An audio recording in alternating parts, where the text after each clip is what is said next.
Il est temps de faire un nouveau NAS. Mon serveur de fichiers est basiquement plein. On va donc passer à un nouveau serveur avec 64 Tera de stockage. Et pour information, ce NAS supporte jusqu'à 112 TB et c'est séparé sur les disques durs et les disques NVMe. Donc vous pouvez mettre 2 disques NVMe de 8 Tera chacun, ce qui fait 16 Tera. Et à côté de ça, vous pouvez mettre 4 des plus gros disques durs du marché qui font 24 Tera pour 96 Tera maximum de disques durs. Mais ici, moi, je vais mettre seulement 4 disques durs de 16 Tera pour un total de 64 Tera. Et pour cela, un des plus vieux partenaires de la chaîne va nous aider. Et c'est évidemment Ugreen, que vous connaissez assez bien, et qui a du coup maintenant une gamme de NAS. Je suis donc assez curieux de voir ce qu'ils ont fait justement au niveau de leur NAS, surtout que la version française du logiciel qu'ils ont développé est arrivée, donc on va pouvoir l'utiliser pleinement, même si personnellement moi je parle assez bien anglais.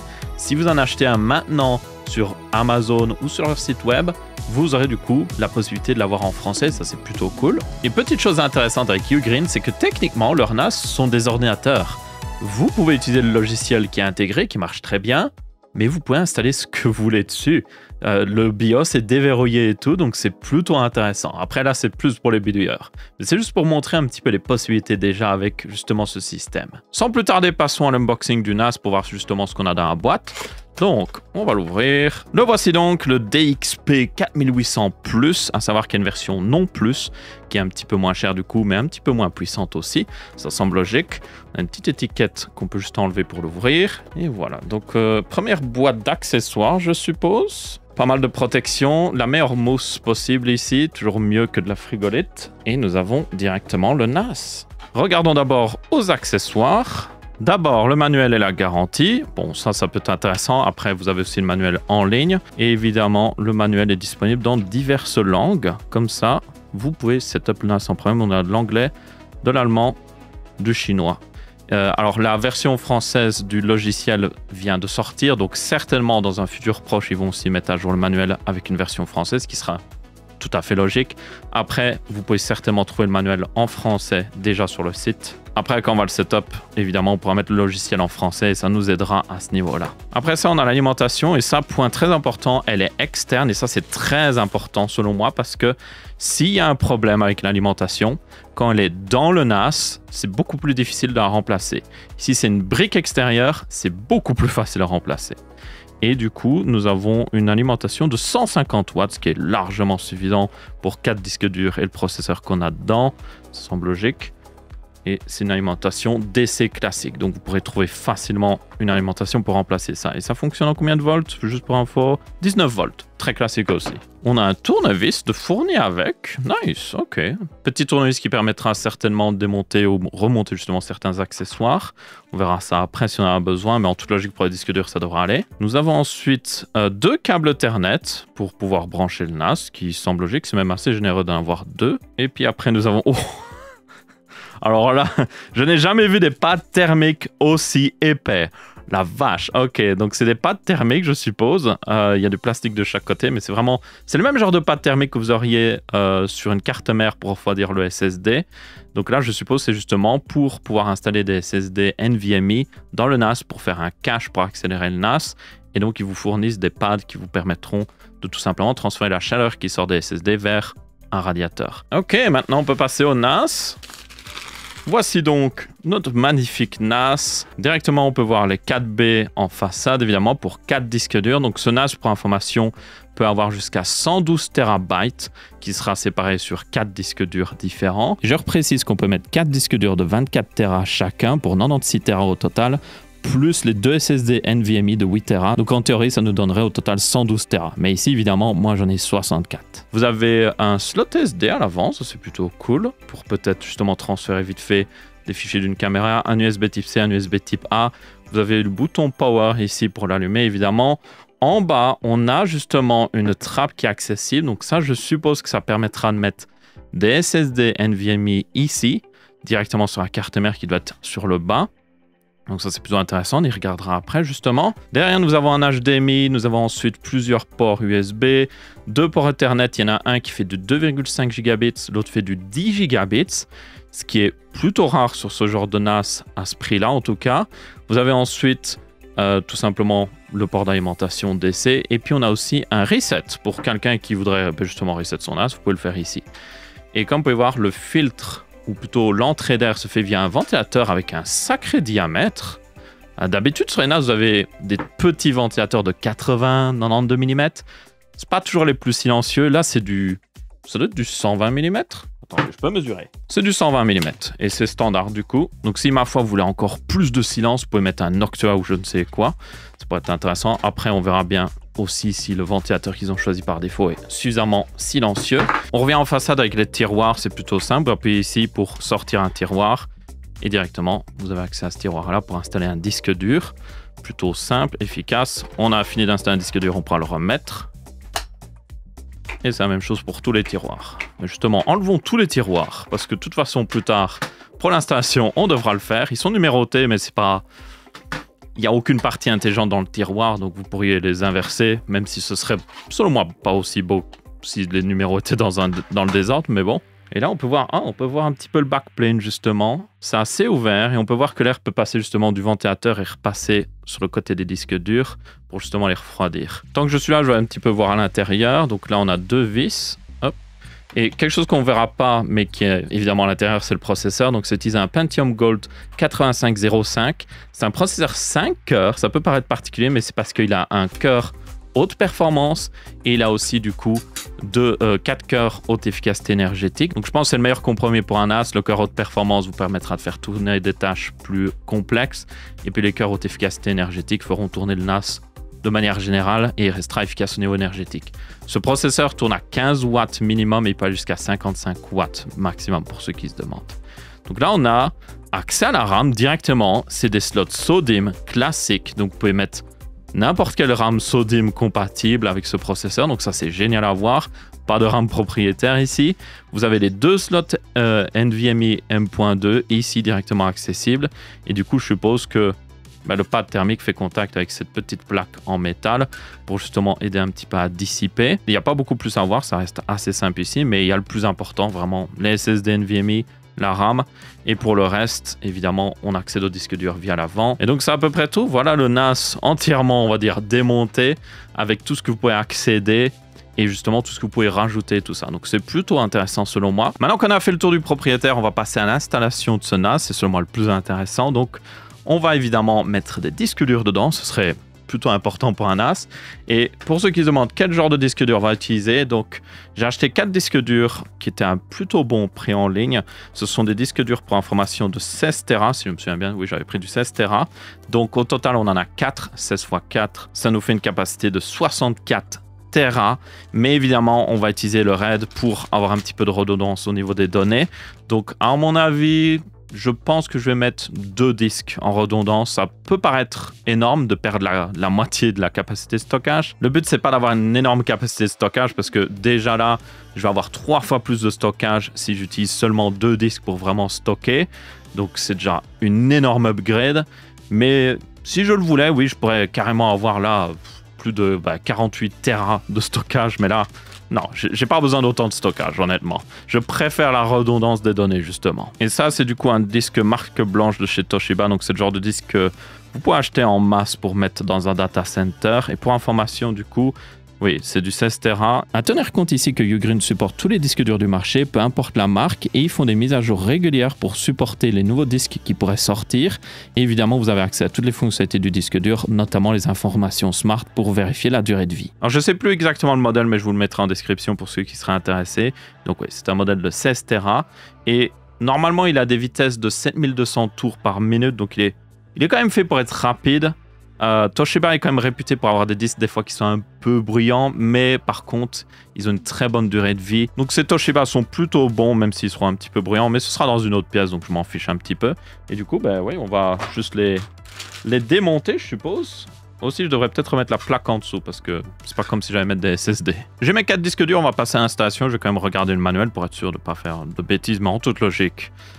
On va juste installer les disques, on va brancher l'alimentation, on va lancer le NAS et puis on n'aura plus qu'à trouver le NAS sur notre réseau et le configurer via notre navigateur. Ce serait évidemment le plus logique. Toutefois, il y a quand même un port HDMI, donc vous pouvez techniquement utiliser ce port HDMI pour lire des contenus sur la TV et tout ça, mais évidemment, c'est pas vraiment pour la configuration, donc ça c'est plutôt intéressant. Donc vous n'êtes pas obligé de juste y accéder via votre navigateur en quelque sorte. Ok, donc à ce que je vois, nous n'avons pas besoin du tournevis pour installer les disques parce que apparemment ce système de, on va dire, de panier pour les disques va juste tout simplement, on a juste à presser et voilà, ça s'écarte.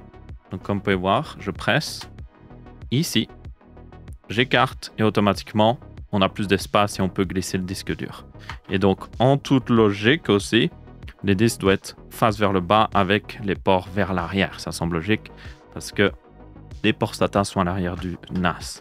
Donc là on va le mettre d'un côté et puis on va juste refermer de l'autre côté. Ça fait un petit clic et là normalement notre disque est en place. Donc là c'est le numéro 3, donc on va juste le mettre dans l'emplacement numéro 3. Voilà. Ensuite, on va prendre quand même le numéro 1. Ça semble logique. Encore une fois, on presse, on écarte. Très simple. On met les ports vers l'arrière. On met du coup le disque. Numéro 1. Uno. Même chose avec le numéro 2. On écarte. On prend un disque. On met les ports à l'arrière. On glisse d'un côté, on glisse de l'autre. On installe. Clic. Et puis là, on est déjà au dernier. Hein. Et hop. Voilà, c'est aussi simple que ça. On a fait le gros de l'installation.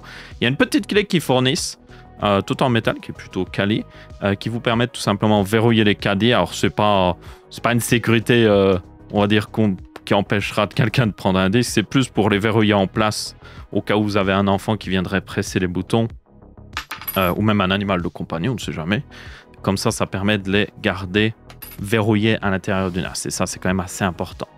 Et maintenant, maintenant, il est 3 fois plus lourd avec les disques. C'est incroyable le poids que ça rajoute. Et du coup, on n'a plus qu'à brancher l'alimentation, brancher un câble Ethernet pour qu'il puisse justement être accessible sur notre réseau. Et on va pouvoir commencer à le configurer. Ok, ben je vais le laisser là. Je vais le brancher. Et puis, je vais retourner sur mon PC et on va configurer ça. Le NAS est branché, j'appuie sur le bouton démarrer, donc maintenant il est prêt à être configuré. D'ailleurs, je tiens à remarquer quelque chose, c'est que il est très silencieux. Alors j'entends les disques durs forcément, parce que comme j'ai dit, les Toshiba, des fois ils sont un peu bruyants, mais le ventilateur du NAS, on n'entend presque rien. Ça, c'est génial. Donc si vous prenez des disques en 5400 tours par minute, qui seront un peu moins performants, mais surtout plus silencieux, ça pourrait être parfait si vous le mettez dans votre, je sais pas moi, salon ou autre chose, il ne vous embêtera pas. Et ça, c'est selon moi un point assez important. Un autre point important pour la configuration, c'est que vous pouvez le configurer via votre téléphone ou via votre navigateur. Nous, on va faire le navigateur parce que comme ça, je peux vous montrer ce que je fais plus facilement. Donc, assurez-vous que votre NAS est branché sur le même réseau que votre PC, c'est assez important. Et on va aller sur find.ugnas.com.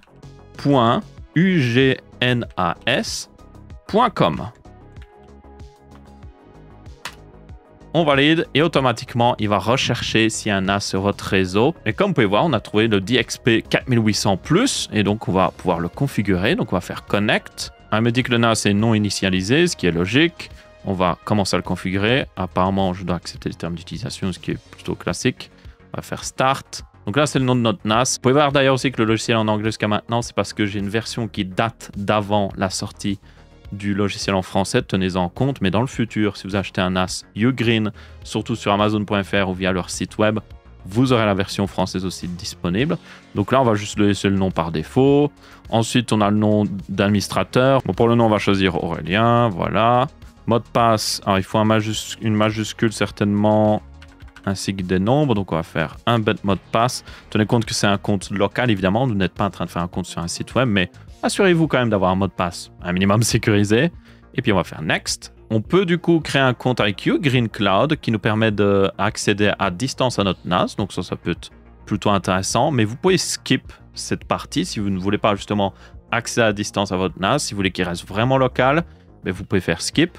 Moi, en réalité, je vais faire... je vais profiter de toutes les fonctionnalités. Donc, on va entrer une adresse email, justement. On va mettre mon adresse de contact, contact.aureliensama@gmail.com. Si vous avez besoin de me contacter par rapport à quelque chose, n'hésitez pas. Get code, ça va m'envoyer un code. On va faire Next. On accepte les termes d'utilisation parce que là, évidemment, là, par contre, ça va créer un compte en ligne. Ça semble logique. Et voilà, là, le mot de passe que vous mettez n'a rien à voir avec le mot de passe pour la configuration du NAS. C'est seulement si vous faites un compte en ligne. Encore une fois, vous n'êtes pas obligé de le faire. C'est si vous voulez un peu plus de fonctionnalités, notamment de contrôle à distance, ce qui peut être plutôt pratique. Donc nous, on va le faire ici parce que j'ai envie de montrer toutes les fonctionnalités. Donc là, j'ai mis ma mot de passe que je ne vais pas vous montrer évidemment. J'accepte les conditions d'utilisation. Pas besoin de recevoir de news, ça on n'a pas besoin. Register and bind device. Je suppose ici que ça permet de gérer la garantie via justement ce compte, ce qui peut être pas mal. On peut ensuite configurer le type d'update qu'on veut. Donc ça, c'est s'il y a des mises à jour justement du système du NAS. Ce qui est assez important selon moi. On va utiliser le paramètre par défaut. Mais vous pouvez aussi installer toutes les updates du système et des apps. Ou même juste avoir une notification. Donc si vous voulez décider d'installer par vous-même, vous pouvez le faire. Vous pouvez aussi partager des données, mais par défaut, c'est décoché. Donc ma foi, c'est à vous de voir si vous voulez le faire ou pas. Et puis on va faire initialiser. Et normalement, notre NAS va être pratiquement prêt à être utilisé. Ah, je vois que là, il a fini de configurer. Il me dit que ça a justement fini de charger et qu'il va reboot maintenant. Donc juste à attendre qu'il redémarre. Je vois d'ailleurs qu'il a fait un petit bip. Et je vois que les LED sont en train de s'agiter. Donc ça veut dire qu'il est clairement en train de reboot. Donc on va le laisser reboot et normalement, il devrait revenir d'ici, comme ils le disent, 3 à 5 minutes. Ah, voilà, il a fini. Bonjour, bienvenue sur Ugreen NAS. Et comme vous pouvez voir, on est passé en français maintenant. Donc c'était juste la première configuration qui était en anglais, mais c'était pas si compliqué que ça. Et maintenant, on peut commencer. On peut utiliser notre NAS. On a un petit guide. Oh. Vous pouvez voir toutes les applications installées dans la bibliothèque en haut à gauche sur le bureau. Ensuite, ça c'est le panneau de configuration. Vous pouvez accéder instantanément au contrôle de base, ce qui semble logique. L'App Center, c'est pour installer les applications. OK. Vous pouvez définir le fond d'écran ici. Oh, OK. Si vous mettez un fond d'écran. Excellent. On vous a appris la caractéristique principale du Ugreen NAS. Commencez à créer des volumes. Ça, évidemment, c'est le plus important parce qu'on a mis 4 disques durs, mais pour le moment, ils ne sont pas configurés. Donc, il faut justement les configurer. Donc, bienvenue dans Stockage. Ugreen NAS vous offre plusieurs fonctionnalités pratiques pour gérer votre disque dur de manière simple et efficace. Donc, on peut faire des dispositions de stockage flexibles, c'est pas mal. Surveillance en temps réel de l'état des disques. Notification instantanée en cas d'anomalie. Et gestion simplifiée du stockage externe. Donc, si vous mettez un disque dur externe, c'est simplifié aussi, donc ça c'est plutôt cool. On va créer justement une nouvelle pool. Donc là, on a nos 4 disques durs qui sont détectés. Alors évidemment, quand vous avez un disque dur de 16 Tera, la capacité réelle est de 14,5 Tera ici. Et pour ceux qui se disent, oh, bah, du coup, je vais me faire arnaquer ou autre chose, mais en réalité, petite minute information, c'est dû au fait que selon à qui vous demandez, par exemple, 1 giga de données, c'est soit 1024 MO ou alors 1000 MO. Et dû à ça, la capacité peut varier parce qu'évidemment, 14,5 Tera, si vous reconvertissez en bits de données, pas en kilobits autre chose, en bits, ça vous donnera 16 et plein de zéros derrière. Donc la capacité réelle est là en fait. Mais tenez compte que même si votre disque paraît plus petit, les fichiers aussi sont plus petits techniquement. Parce que la façon qui est utilisée pour calculer l'espace de votre disque, donc 14,5 Tera, la même façon est utilisée pour justement calculer la taille des fichiers. Donc ça veut dire que les fichiers aussi sont plus petits et votre volume paraît aussi plus petit. Mais si on changeait la façon dont c'était calculé et que ça affichait 16 Tera, les fichiers seraient juste plus gros aussi. Oui, vous auriez plus de stockage en quelque sorte, mais les fichiers seraient plus gros aussi parce que la façon dont afficher leur taille serait différente. Donc en gros, vous avez réellement 16 Tera. Du coup, on va choisir notre disque. Vous pouvez voir qu'il nous recommande directement quelque chose selon le nombre de disques qu'on a choisi. Donc si j'en choisis 2, voilà, je peux faire un RAID 0 ou un RAID 1. Donc RAID 0, c'est pour les performances. RAID 1, c'est par contre pour la redondance des données. Il nous affiche clairement aussi la capacité totale. Donc en RAID 0, évidemment, on en a plus. Et par contre, en RAID 1, on a un petit peu moins de stockage parce que littéralement, un disque est utilisé pour faire la parité des données. Si on en met 3, on a encore plus d'options. On a maintenant le RAID 5 qui apparaît. Donc le RAID 5, c'est-à-dire que vous avez 2 disques qui servent à stocker et le 3e disque est là pour faire la parité des données. Et puis si on a un 4e disque, on peut même faire un RAID 6 où là, 2 disques sont utilisés pour les données et 2 autres disques sont utilisés pour faire la parité des données. Donc ici, si on choisissait le RAID 5, on aurait 43 Tera utilisables, ce qui est vraiment pas mal. Mais moi, je vais choisir le RAID 6 avec quand même 29 Tera. Ça déconne pas. C'est déjà largement suffisant pour moi. On va faire suivant. Capacité de stockage totale, voilà. On peut la diminuer si on veut, ok. On peut choisir aussi le système de fichiers, donc EXT4 par défaut, qui est assez connu. Mais on a aussi le support de BTRFS. Donc ça, c'est plutôt cool. Mais moi, je vais utiliser juste EXT4, c'est déjà largement suffisant. Bien que, en réalité, c'est plus pour les performances EXT4, parce que c'est plus simple. Alors que BTRFS a plus de fonctionnalités derrière, notamment une meilleure gestion de l'intégrité des données. Et moi, c'est ce qui m'intéresse, l'intégrité des données. Donc je vais choisir ça. Mais pour la plupart des gens, EXT4 serait largement suffisant. On va faire suivant. Voilà, notre pool de stockage est créé. Ok, nickel. Donc ça nous donne un résumé de notre pool de stockage. Et on a juste à cliquer sur créer. Voilà, il nous demande qu'on doit formater le disque dur. Évidemment, ça va effacer les données qui sont sur les disques, qui semble logique. Mais nous, on s'en fiche. Il nous demande le mot de passe pour continuer, ce qui est pas mal au niveau sécurité, parce qu'il nous confirme que c'est bien nous avant de faire quelque chose qui pourrait supprimer des données, ce qui est plutôt important. Et voilà. Là, j'entends les disques durs gratter un petit peu. Il est en train de faire le volume. Et voilà, notre volume est utilisable. On utilise actuellement 2 gigas, mais ça va. On a 29 Tera de disponible, donc ça devrait aller. Et il est en train de synchroniser les disques entre eux. Donc ça, c'est très important si vous avez justement un RAID 5 ou un RAID 6. Il doit refaire la parité des données. Donc ça peut arriver que si par exemple un des disques meurt, malheureusement, c'est pas grave, vous pouvez acheter un nouveau disque ou peut-être en avoir déjà un disponible. Vous pouvez le remplacer. Une fois que vous avez remplacé le disque, vous pouvez recréer l'intégrité de votre pool de stockage et comme ça, vous êtes reparti. Bon là, en réalité, il n'y a pas grand-chose à synchroniser, mais on va le laisser faire. Ok, c'est bon, donc nickel là-dessus. On peut voir aussi l'état des disques, leur température et tout. Donc ça, c'est plutôt pas mal. On peut voir même les slots M.2 à côté. Donc si on veut, on pourrait totalement faire une pool de stockage qui permet d'accélérer le reste du stockage avec les SSD ou juste une pool de stockage via SSD haute performance, peut-être pour faire des enregistrements vidéo ou autre chose. Donc ça, c'est bon. Maintenant, il n'y a plus qu'à... Le plus important, je dirais, c'est de le rajouter dans Windows pour qu'on puisse y accéder pour stocker ou autre chose. Et puis après, on pourrait commencer à mettre plein d'applications aussi. On va d'ailleurs aller voir dans le centre d'applications ce qu'on a un peu disponible. On a Cloud Drive, je suppose c'est pour justement synchroniser avec le cloud. Sync and Backup, même chose peut-être. Théâtre, c'est pour lire des vidéos directement sur le NAS. Même chose avec musique, photo. QBitTorrent, donc on peut télécharger des torrents. Vous pouvez voir qu'il y a même Home Assistant qui est supporté, donc ça c'est vraiment cool. Home Assistant, pour ceux qui ne savent pas, c'est un système d'exploitation qui permet de gérer tous les appareils connectés de votre maison. Et ça, c'est vraiment très puissant, même des fois trop puissant en réalité. On a la possibilité de faire des machines virtuelles. Il y en a pas mal de puissance, donc ce serait tout à fait possible de le faire. Téléchargement, des trucs pour voir les fichiers, TextEdit pour voir aussi éditer des fichiers. Et on a déjà quelques applications qui sont évidemment déjà installées, dont le gestionnaire de tâches. Tiens, j'ai envie de l'ouvrir pour voir justement. On peut voir qu'on utilise seulement 12% de la RAM, on a 8 Go de RAM au total et la température du processeur est à 46 degrés. L'interface est vraiment bien foutue, elle est claire et précise, il y a tout ce qu'il faut au bon endroit, donc ça c'est cool à voir. Donc là, moi, il y a aussi Jellyfin, ah, ça c'est bien. Ça, Jellyfin c'est complexe, basiquement c'est pour gérer vos médias, donc si vous avez des vidéos, si vous avez des séries que vous avez téléchargées et tout ça, légalement bien sûr, vous pouvez les mettre dessus et les gérer et y accéder depuis à peu près tout comme appareil, comme ça vous pouvez les regarder. Donc c'est comme si vous faisiez votre propre Netflix à la maison. Donc ça c'est vraiment cool. Mais moi il y avait un truc qui m'intéressait, voilà, il y a Docker aussi. Ça c'est bien Docker. Donc Docker c'est pas exactement comme une machine virtuelle, mais vous pouvez faire tourner des applications ou même des programmes qui vont être virtualisés sur votre machine. Donc c'est en partie comme une machine virtuelle, mais pas totalement. C'est pas totalement séparé du système. Et c'est ça qui est assez intéressant avec Docker. Donc justement, j'aimerais bien mettre Docker, moi. On pourrait peut-être mettre un petit serveur Minecraft via Docker. Ouais. On va le mettre sur le volume 1. Donc si on avait justement des SSD, on pourrait mettre nos Docker sur le SSD pour qu'ils soient peut-être encore plus rapides. Donc ça, c'est très intéressant aussi. On va mettre un petit peu toutes les applications qui seraient utiles. Il nous propose d'ailleurs de mettre toutes les applications ainsi que Sync and Backups. Donc ça permettra de synchroniser nos fichiers avec le NAS, ce qui peut être intéressant. Donc on va faire tout. Il y a même Firefox. What? Oh. Vous pouvez utiliser un navigateur dans un navigateur. Donc, ma foi, ça peut être intéressant. Je suppose que si vous le branchez en HDMI, c'est-à-dire que vous pourriez utiliser Firefox. Donc, vous n'avez même pas besoin d'un PC techniquement.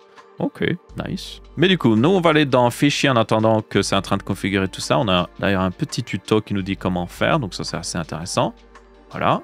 On va faire un dossier personnel au nom d'Aurélien. Vous pouvez voir qu'on peut mettre une limite, un quota. Donc, si vous avez plusieurs utilisateurs à la maison, vous pouvez dire...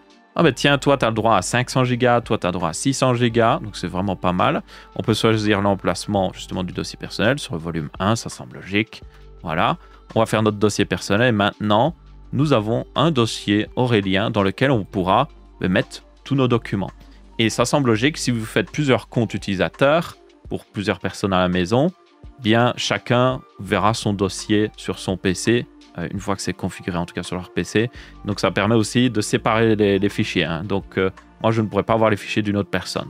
Après, évidemment, là, comme mon compte est administrateur en réalité, oui, je peux totalement voir les fichiers des autres personnes. On peut créer un nouveau dossier, on peut même téléverser des fichiers sur le NAS directement. Donc on peut totalement l'utiliser dans le navigateur. Mais bon, ça, c'est pas forcément l'idéal dans le navigateur. Maintenant, on va aller le rajouter dans Windows. Ce sera beaucoup plus pratique. Donc là, pour rajouter un lecteur réseau, alors moi j'ai ce PC ici, mais c'est l'autre qu'il faut utiliser. Vous faites clic droit et vous pouvez voir que vous avez l'option connecter un lecteur réseau. Vous pouvez faire ajouter un emplacement réseau, donc ce sera comme un dossier. Ça peut être pratique pour certaines personnes, mais le mieux c'est de rajouter un lecteur réseau parce que là, du coup, ce sera considéré comme si c'était un disque qui était sur votre PC. Donc vous pourrez dire à même des programmes d'enregistrer directement sur ce disque ou autre chose. Donc on va faire connecter un lecteur réseau et on peut lui assigner une lettre. Donc là, on va lui mettre U pour Ugreen, évidemment. Et on va aller sur le NAS pour justement trouver le nom de ce NAS sur le réseau pour pouvoir justement le configurer. Et on va aller dans le panneau de configuration, d'ailleurs, ça c'est important, service de fichiers, et on va activer SMB. SMB, c'est un protocole qui a été fait par Microsoft pour justement faire des lecteurs réseau et tout ça, gérer justement des serveurs distants. Donc on va l'activer. Groupe de travail ou workgroup, on peut laisser ça par défaut, ça pose aucun problème, et on va appliquer. On peut aussi mettre un FTP pour ceux qui seraient intéressés d'avoir un FTP. On a aussi NFS, on peut voir AirSync, je ne sais même pas ce que c'est honnêtement, WebDAV, vous pouvez faire tout ce que vous voulez. Le service bonjour, ça c'est pour Time Machine, ça c'est pour les Mac notamment, donc ça peut être intéressant si vous avez un Mac. Mais bon, moi ici, je veux juste faire un bête service SMB. Et là, ce qui est pas mal, c'est que justement, ils ont un petit tuto ici sur SMB qui vous dit comment le rajouter sur Windows, mais aussi sur Mac. Donc là, on peut juste prendre le nom ou l'IP local. Donc on va prendre le nom en réalité. On va le rajouter dans l'interface ici que j'avais déjà ouverte. Et en toute logique, voilà, il trouve notre NAS ici, en faisant parcourir. Et là, il me demande de me connecter. Donc là, normalement, vous vous connectez avec les informations de connexion du dossier utilisateur que vous voulez configurer sur votre PC. Donc si vous y étiez sur votre PC, ce sera votre compte utilisateur, mais si c'est le PC, je sais pas moi, de votre compagnon, compagne, de votre mère, de votre grand-mère, de votre chien, vous mettez évidemment leur dossier utilisateur à eux. Donc moi, c'était Aurélien, et je mets le même mot de passe. Mémoriser les informations, on va faire OK, et en toute logique, voilà. J'ai accès au dossier, vous pouvez voir qu'il y a Docker, ça c'est parce que j'ai mis une application Docker, mais on a aussi Personal Folder. Voilà, et quand on va dedans, ben c'est celui-là tout simplement. Donc on va rajouter celui-là, terminé. Et maintenant, nous avons accès à ce dossier. Donc si je commence à créer, je sais pas moi, un autre dossier en mode test, et on va mettre un fichier texte aussi, tiens dedans. Test. Test, test. Ceci est un test. Et si on va sur le NAS, vous pouvez voir qu'il y a un dossier test avec un fichier texte, test.txt. Alors, j'ai pas l'application pour voir les textes en vrai pour le moment. Voilà, TextEdit. Donc, on va aussi l'installer. Ça permettra de justement voir le contenu d'un texte, ou je suppose aussi que ça permet de voir le contenu de différents fichiers ou documents textuels. Donc, ça peut être intéressant. Voilà, c'est déjà configuré. Normalement, juste à cliquer dessus. Voilà, test, ceci est un test. Génial, et je peux l'éditer. SLT, on peut faire enregistrer, voilà. Et si je reviens dans Windows, je peux aller dessus. Test, text.txt, vous voyez que le SLT a été rajouté. Donc vraiment, les fichiers sont disponibles, que ce soit sur le NAS ou sur le système d'exploitation qu'on ait. Donc là, si j'ai OBS par exemple, je peux dire à OBS de sauvegarder les fichiers sur ce NAS. Si je veux, je peux transférer tous mes documents ou autre chose et libérer du stockage sur mon PC. Un autre truc intéressant qui sera à faire, ce serait de synchroniser par contre automatiquement, un petit peu comme Dropbox, sauf que au lieu que ça utilise le cloud et que ça coûte beaucoup d'argent, là, ça utilise votre NAS et vous avez beaucoup plus d'espace de stockage. Donc là, j'ai justement installé une application qui permet de faire ça. Je vous rappelle, et c'était Sync et Backup. Donc, on va l'ouvrir. Et du coup, on peut créer une tâche de synchronisation. Donc, je suppose que voilà, synchroniser avec un autre Ugreen NAS. Si votre ami a acheté aussi un Ugreen NAS, vous pouvez synchroniser des fichiers entre vos Ugreen NAS et donc garantir que s'il se passe quelque chose à votre maison, je n'espère pas ça, mais si votre maison brûle, au moins les documents les plus importants seraient toujours sauvegardés là-bas. Ou alors, tout simplement, on pourrait sauvegarder avec, évidemment, un client qui serait un PC. Donc là, il nous demande de, évidemment, télécharger un logiciel qui va tourner sur notre PC pour synchroniser avec le NAS. Donc on va faire ça justement. Vous pouvez voir que ce logiciel d'ailleurs est disponible sur Mac, Windows, Apple tvOS et évidemment Android ainsi que l'Apple Store. Donc ma foi, vraiment là vous en avez pour tout le monde. On va prendre la version Windows, ça semble logique. J'ai installé le logiciel et maintenant il me propose de se connecter. On peut enregistrer un nouvel appareil, mais là on a un compte, on a un appareil existant. Donc on va justement utiliser ça. On va lui faire scanner, voilà, il a trouvé automatiquement. Donc ça c'est plutôt bien foutu. On va mettre un nom d'utilisateur, évidemment Aurélien. Et là je rappelle, ça utilise le compte local, hein. Ça n'utilise pas le compte Ugreen si vous avez créé un en ligne. On reste ici entièrement local. Donc même si vous n'avez pas internet, vous pourrez toujours y accéder et synchroniser vos fichiers. Ça semble logique, si vous êtes sur le même réseau.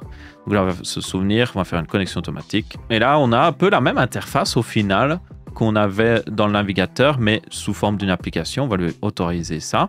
Mais maintenant qu'on a un client de connecter à notre serveur, on peut justement retourner sur la page de configuration ici. Donc là, on va créer une nouvelle tâche de synchronisation et on va choisir synchroniser cet ordinateur. On ne veut pas synchroniser un NAS ici. Voilà. Donc on a le chemin sur l'ordinateur qu'on veut synchroniser. On va juste choisir un dossier. Bon, on pourrait faire un dossier comme justement Dropbox en fait un sur votre PC. Donc là, j'ai fait un dossier test Ugreen pour synchroniser. Et ensuite, on a le chemin vers le NAS Ugreen. Donc c'est là où vous voulez que ça finisse sur votre NAS Ugreen. Donc là, on peut le faire notamment dans le dossier test justement. Voilà, hop, vu que c'était un petit peu créé pour ça. Voilà, alors on a soit une synchronisation bidirectionnelle. Donc c'est-à-dire que si vous accédez à votre NAS depuis votre téléphone et que vous rajoutez des fichiers dans ce dossier, ce sera envoyé aussi vers le PC quand il est allumé. Et quand le PC, justement, aussi modifie des fichiers ou autre chose, ce sera synchronisé vers le NAS. Donc, ça va dans les deux sens.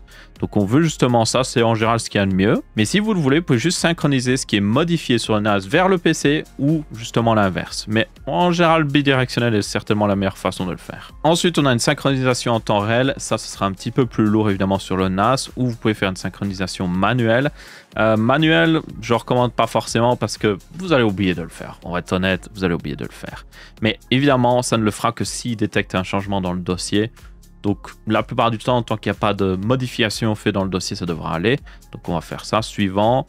Voilà, on peut donner un nom à la tâche de synchronisation. On va laisser ça par défaut, même si je recommande de toujours donner des noms descriptifs à ce genre de choses pour ne pas oublier ce que ça fait justement.